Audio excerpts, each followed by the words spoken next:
আসসালামু আলাইকুম। ইকবাল ভাই বাত আছেন সকাল থেকে।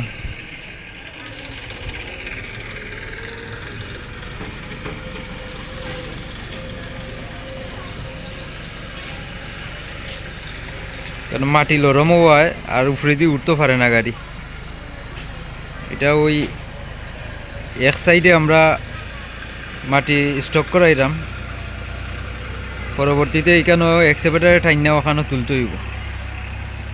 আর এইখানেও কিছু বেশ কম আছে, এটা ওই এক্সেভেটারে ঠাইলা টুইলা অথবা ওই লেবার দিয়া ঠাইলা ইতারে মিল করানি লাগবো। আমরা লেবার দিয়ে ওজন কয় ভাই সাহেব খাওয়াত গেছেন আর হেইন বুঝছি। আমরা লেবারে লইয়া গেছেন, তে হেল্পারে লইয়া গেলা কি না?